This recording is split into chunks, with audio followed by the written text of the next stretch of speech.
Bismillahirrahmanirrahim. Alhamdulillah wa salatu wa salamu ala rasulillah. Assalamu alaikum barcha жамағат. Бүгін өздеріңізбенен тәриқат бірлерінің болған осы Орта Азияда өткен атақты ғалым Сопаллаяр Хазіреттің Сабатул Азизин немесе Туатул Азизин деген кітабы. Соның шарқымен сіздерге шама шарқымыздың жеткенінше жеткізуді ниеттеп отырмыз. Алла тағала өзі тауфиқ көмек берсін, жардам берсін соңына жетуді. Алла тағала. Енді бұл кітаптың авторы Сопаллаяр рахмахулла 1630-1653 жылдар аралығында Өзбекстанның қазіргі Самарқанд, Қаттақорған маңайында дүниеге келген екен. Бұл кісінің қысқаша өмірбаяны осылай. Ары қарай осы ілім жолына түсіп, ұстазы Хабибулла рахмахулланың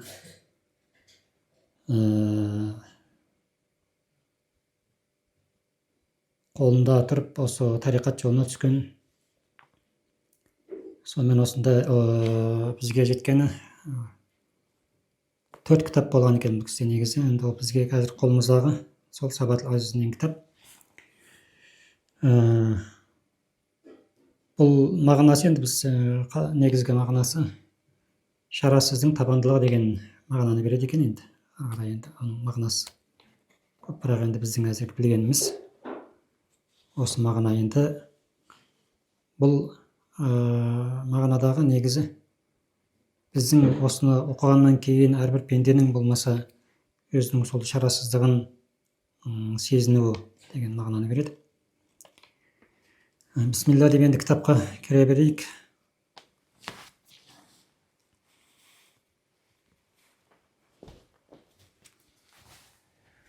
Бисмиллахиррахманиррахим. Сана лил халиқи ғабрау әфләк. Әрбір кітап жазған жаңағы осындай кітапты бастаған әрбір ғалымның өзінің әдеті бойынша бірінші Алла тағалаға мақтауменен бастайды. Бұл жерде бұл кісі жаңағы аспандар менен жерлердің, аспандар мен жердің жаратушысына Алла тағалаға мақтаулар болсын дейді.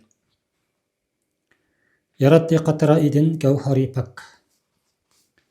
Бір тамшы судан дейді. Бір пәк болған, гауһардан да пәк болған бір жаратылысты жаратты дейді. Енді бұны мағынасына шарықтаған ғалымдардың шарықтаған мағынасы бойынша айтсақ, біріншіден дейді, бұл жерде адам баласын айтып тұр дейді. Бұл кісі адам баласын айтып тұр дейді да, бірінші. Өйткені адам баласы өзінің жаратқан иесін таныса, ол сол гауһардан да пәк болады дейді. Яғни енді Алла тағала жаңа Құранда аяттар береді ғой, мысалы, бір тамшы судан жараттым дейді. Біздің жаратылысымыз негізі бір тамшы судан жаратылғанбыз. Егер сол пенде, сол адам баласы дейді, сол өзінің жаратқан иесін таныса дейді, ол гауһардан да пәк болады дейді. Сондай бір енді екінші мағынасы дейді, пайғамбарымыз Мұхаммед Мұстафа саллаллаху алейхи ва салламды айтып тұр дейді. Үшіншіден дейді, көктем айында бір жаңбыр болады екен, көктем айында. Сол жаңбыр түсетін кезде бүкіл жердің астындағы жаратылыстың барлығы жердің бетіне шығады дейді. Жердің бетіне шығып, сол тамшы жаңбырдан кейін қайтадан жердің астына түсіп кетеді дейді. Содан кейін сол жердің астындағы жаратылыстың барлығы сол шірімей тұрады екен дейді. Соның себебінен деп айтылады. Енді сонда сол теңізде бір ұлу болады екен, сол ұлу теңіздің бетіне шығып тұрады екен. Сонда сол тамшы, жаңбырдың тамшы түскеннен кейін сол тамшыны алып, теңіздің астында жатып, сол тамшыны жағы бір асыл тасқа айландырады екен. Ол тастың, ол асылдың несі солай. Егер мына қараңғы үйге қойып қойсаңыз, сол жарқып тұрады. Мысалы, қазіргі жаңағы түрлі жаңағы нелер бар ғой, мысалы электр жаңағы свет деп қоямыз ғой енді. Сол сияқты үйдің ішін жарқып тұрады екен. Сондай гауһар тас сияқты дейді ғой енді, солай. Енді бұл жерде айтып жатқан мағына сол бір тамшы судан дейді. Жалпы бұл жерде бұл кісі айтады, жаңағы алла тағаланың құдіретін айтып тұр ғой енді. Бір тамшы судан дейді, алла тағала қаласа солай гауһардан да қымбат асыл затты жарата салады дейді. Самауат үйіне түтте муаллақ дейді. Аспанды үй деп тұр бұл жерде бұл кісі. Үйге ұқсатып тұр ғой енді. Самауат үйіне дейді. Аспан үй дейді. Енді бұны қазіргі ғылымда да дәлелдеп жатыр. Мысалы, аспанның өзін бір үй сияқты, осындай бір жаратылыс дейді да, үй сияқты. Мысалы, енді соны дейді не үстінен, не астынан бір несі жейді да, былай бостықта, кеңістікте солай сөйтіп жаратып қойды дейді Алла тағаланың құдіретін айтып тұр ғой бұл жерде. Солай жаратты дейді. Жаһаны хүкіміне көрсетті мұтлақ дейді. Енді бүкіл әлемге дейді да, алла тағала өзінің хүкімінің хақ екендігін дейді толықтай көрсетті дейді. Өйткені алла тағала бір нәрсені хүкім етсе дейді, алла қаласа бір нәрсені істесе, оны ешкім қайтара алмайды дейді. Еш нәрсе қайтарушы жоқ дейді. Мысалы, алла тағала қыс қыламын десе қыс, күз жасаймын десе күз, жаз қыламын десе жаз қылады. Мысалы, жаңбыр жаудырамын десе оны ешкім жаңбырды тосып қала алмайды ешкім. Алланың хүкімін ешкім қарсы келе алмайды. Соны бұл жерде бұл кісі соны айтып тұр. Қылып ғабра мадарин зимма ихуд бәне адамға андын қысым итар құт дейді.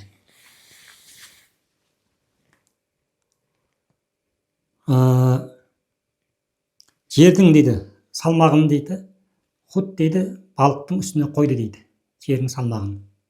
Енді бұл жерде балық деп мен айтып тұр десеңіздер, жаңағы осы жер шар десек, сол жер шарының 4-тен 3 бөлігі су, теңіз жаңағы немен құралған ғой солай.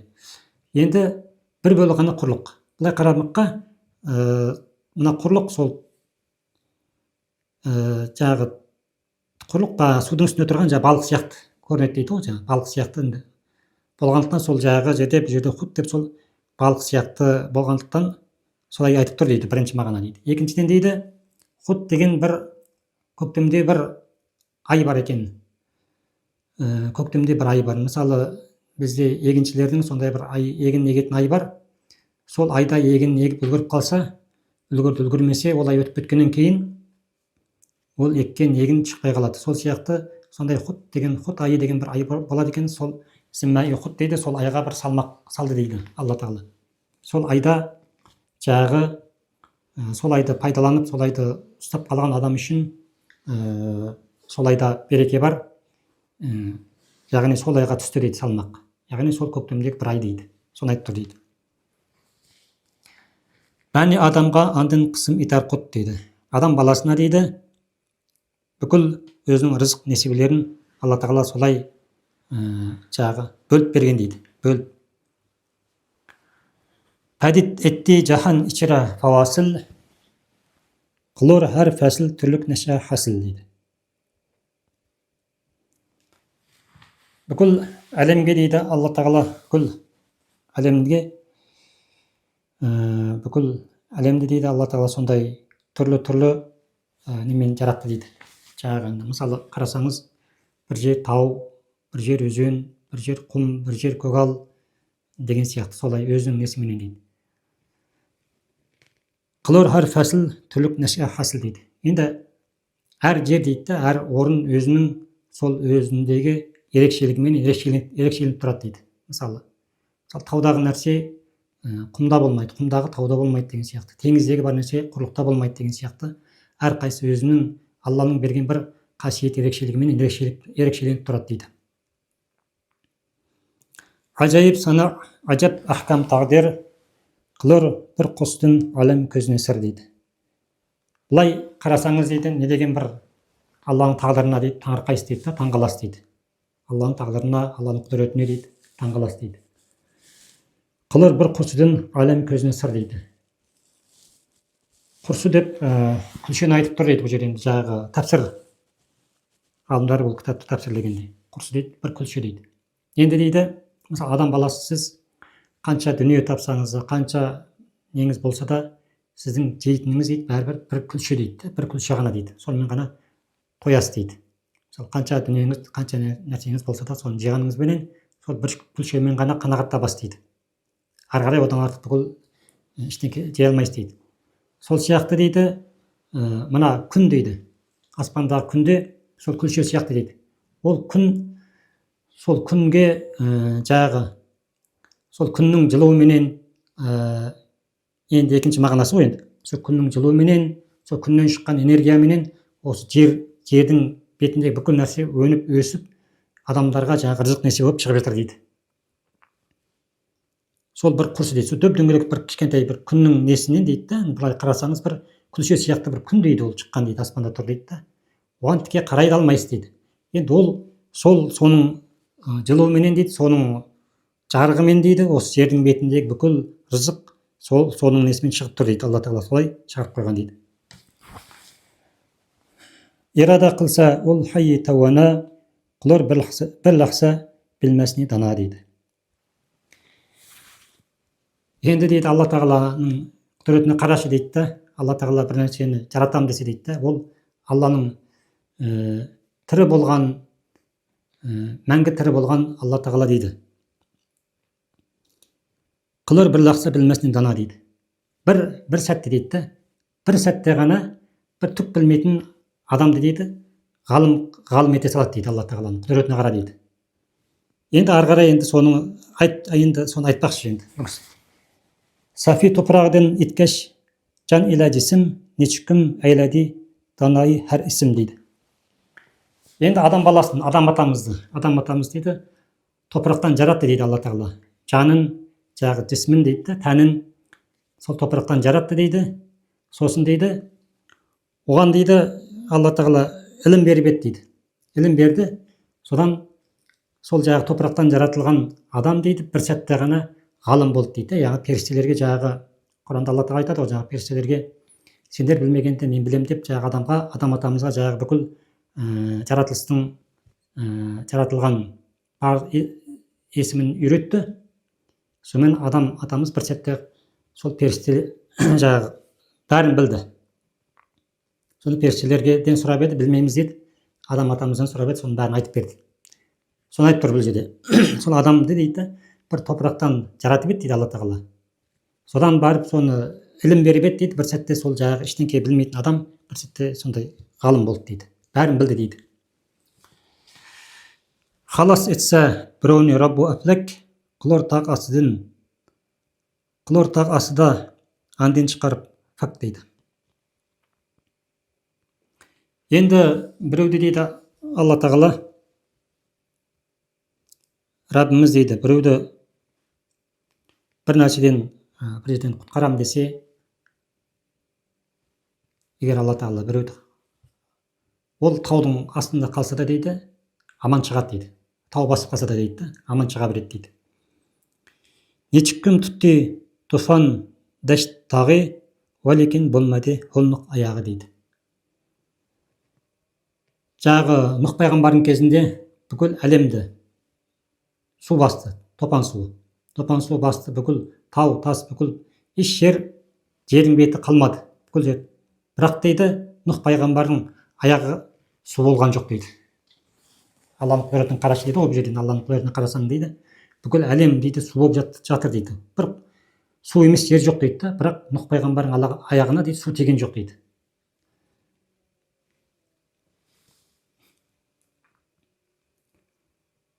Халилулла үшін яндырдылар нар, қадам қоймай ошыл от болды гүлзар.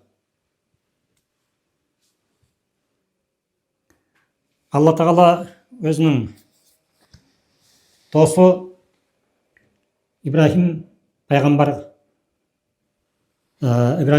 айтып тұр. Ибраһим халилулла дейді. Үшін яндырлық. Жағы Намрут,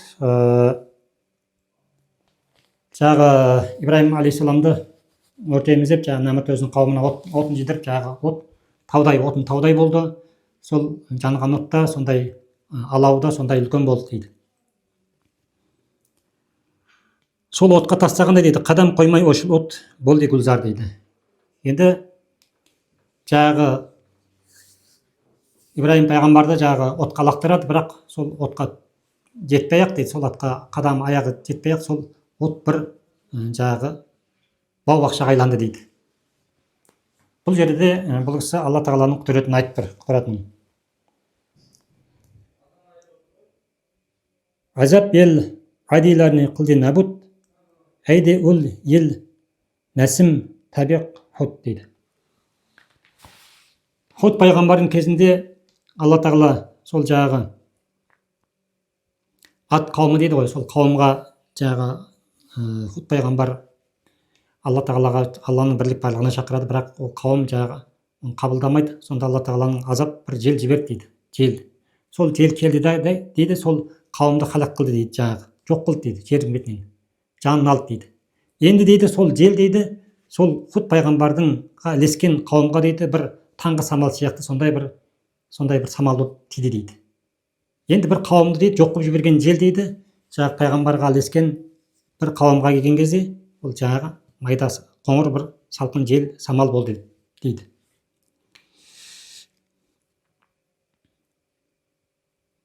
Балық қарнында бір сахиб қарамат, чіллә ол кірде шықты саламат дейді.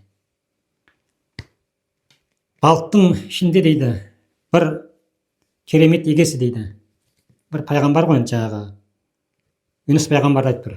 Сол пайғамбар дейді, 40 күн сол балықтың ішінде болды дейді. Балықтың ішінде 40 күн тұрды дейді. Бірақ 40 күннен кейін аман шықты дейді. Енді бұл жерде бұл кісі алла тағаланың сол құдіретін айтып тұр.